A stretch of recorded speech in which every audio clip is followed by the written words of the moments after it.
ప్రకృతి ప్రకోపానికి గురైతే ప్రాణ ఆస్తి నష్టం తప్పదు. హఠాత్తుగా వచ్చే విపత్తులో మానవజాతికి తీవ్ర శోకాన్ని మిగులుస్తున్నాయి. కొన్నిసార్లు దూరదృష్టి లేకుండా నిర్మాణాలు చేపట్టడం కారణం కావచ్చు. అయితే కొన్ని జాగ్రత్తలు తీసుకోవడం వల్ల నష్టాన్ని తగ్గించవచ్చని నిపుణులు చెబుతున్నారు.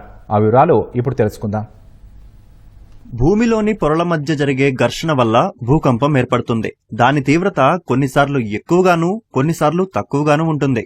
రిక్టర్ స్కేల్పై నమోదయ్యే తీవ్రతను బట్టి భూకంప పరిధిని 5 జోన్లుగా విభజించారు. అందులో దక్కన్ పీఠభూమి ప్రాంతానికి చెందిన హైదరాబాద్ 2వ జోన్లో ఉంటుంది. రిక్టర్ స్కేల్పై 1 నుంచి 4 కంటే ఎక్కువగా నమోదయ్యే అవకాశం లేదని నిపుణులు చెబుతున్నారు. హైదరాబాద్ లో భూకంపం వచ్చినట్టుగా కూడా కొన్నిసార్లు తెలియదని వివరిస్తున్నారు. హైదరాబాదు నగరము లక్కీగా డక్కన్ ఫ్లాటో అంటాం మనము, సిస్మిక్ జోన్ 2లో తీసుకున్నాం.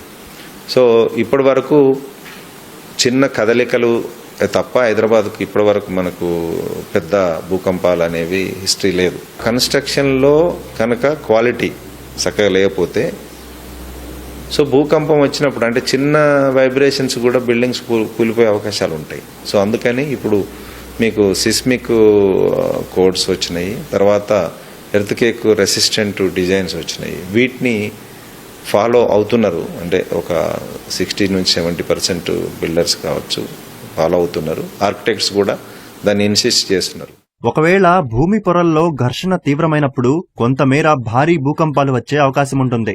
అలాంటి సమయంలో ప్రాణ నష్టం తగ్గించుకునేందుకు నిర్మాణ రంగంలో ముందు జాగ్రత్త చర్యలు చేపట్టాల్సి ఉంది.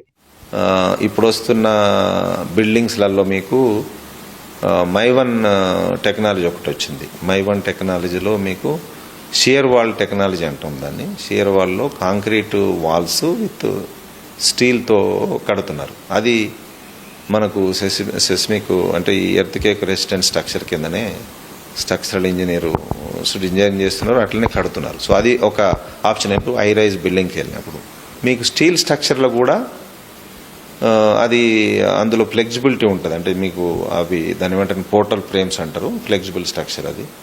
సో అందులో మీకు ఎర్త్క్వేక్ వచ్చినప్పుడు ఆస్తి నష్టం ప్రాణ నష్టం జరగడానికి తక్కువ అవకాశాలు ఉంటాయి. దాన్ని కూడా వెళ్ళచ్చు. అది గ్రీన్ మెటీరియల్ కిందకు వస్తుంది. తర్వాత స్టీల్ వీ కెన్ రీయూజ్.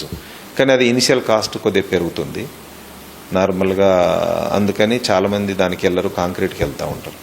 డ్రైవాల్ సిస్టంలో ఈ డేంజర్ తక్కువ ఉంటుంది. డ్రైవాల్ అంటే ఒక చిన్న అల్యూమినియం పార్టీషన్స్ దానిపైన మన ప్లాస్టర్ బోర్డ్స్ వేసేసి కన్స్ట్రక్షన్ చేస్తున్నారు. అంటే కమర్షియల్ బిల్డింగ్స్లో డ్రైవాల్ టెక్నాలజీ వాడుతున్నారు. రెసిడెన్షియల్లో కూడా డ్రైవాల్ టెక్నాలజీని కనుక మన జనాలు యాక్సెప్ట్ చేసి, అంటే ఏంటంటే ప్రజలకి సాలిడ్ వాల్ కావాలనే ఒక కాన్సెప్ట్ ఉంది. ఎక్స్టర్నల్ వాల్స్ బయట ఉన్న గోడలు మనం సాలిడ్ వాల్స్ కట్టుకోవచ్చు, బట్ ఇంటర్నల్ వాల్స్ ఎందుకంటే మనం ఇంట్లో ఉన్నప్పుడు బెడ్రూమ్లో ఉంటాం, బెడ్రూమ్ చుట్టూ గోడలు అది ఓన్లీ మనకు ప్రైవసీ, అంతే, సెక్యూరిటీకి ఏం ప్రాబ్లం లేదు.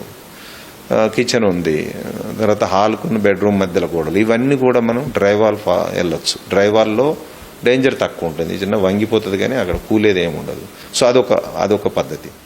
ఇప్పటికే నిర్మాణాలు పూర్తయిన వాటిలో ఇబ్బందులు తలెత్తకుండా సరికొత్తగా అందుబాటులోకి వచ్చిన నిర్మాణ పద్ధతుల్ని అనుసరిస్తే భూకంప సమయంలో జరిగే నష్టం నుంచి తప్పించుకోవచ్చంటున్నారు రాజిరెడ్డి. ఆల్రెడీ మనకు కన్స్ట్రక్షన్ అయిన బిల్డింగ్స్ పరిస్థితి ఇప్పుడు దాన్ని ఏమంటామంటే మనం రెట్రోఫిట్టింగ్, అంటే ఉన్న బిల్డింగ్ను కూడా దానిలో చిన్న మార్పులు చేర్పులు చేసి స్ట్రక్చరల్లో చిన్న మార్పులు చేర్పులు దాన్ని రెట్రోఫిట్టింగ్ అంటాం. రెట్రోఫిట్ చేసేసి దాన్ని కొద్దిగా అంటే ప్రాణ నష్టం ఆస్తి నష్టం జరగకుండా మనం ప్రొటెక్ట్ చేసుకోవచ్చు. అది ఎట్లా అంటే నార్మల్గా మనకి ఎక్కడ ప్రాబ్లమ్స్ వస్తున్నాయి అంటే దూలాలు, అంటే మనకు బీమ్స్ కానీ కాలమ్స్ కానీ లేదంటే డోర్స్ విండోస్ ఇవి ఎక్కువ ఆ పక్క నుంచి, ఎందుకంటే ఓపెనింగ్ ఉంటుంది, అవి మనం చిన్న ఫిట్టింగ్ చేసి వదిలేస్తాము.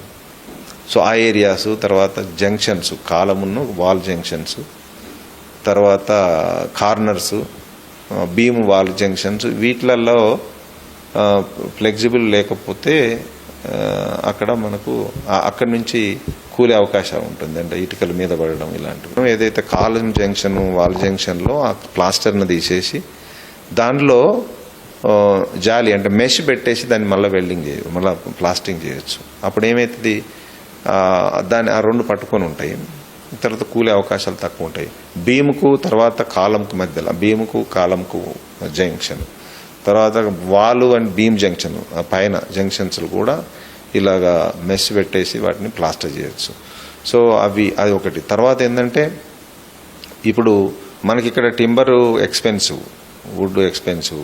కొంచెము ఆలోచించి ఫ్యూచర్లో టింబర్ ఫ్రేమ్ బిల్డింగ్స్ అంటే వుడ్తో కానీ కలపతో కానీ కట్టుకునే మార్గంగా కనుక ఆలోచిస్తే అది కూడా మనకు ఫ్యూచర్లో ఎర్త్క్వేక్స్ని తగ్గించుకోవచ్చు. సరికొత్త పద్ధతులను ఆశ్రయిస్తే నిర్మాణ రంగమే కాదు, ఏ రంగంలోనైనా విపత్తులను సులభంగా ఎదుర్కొనే అవకాశం ఉందని నిర్మాణ రంగ నిపుణులు సూచిస్తున్నారు.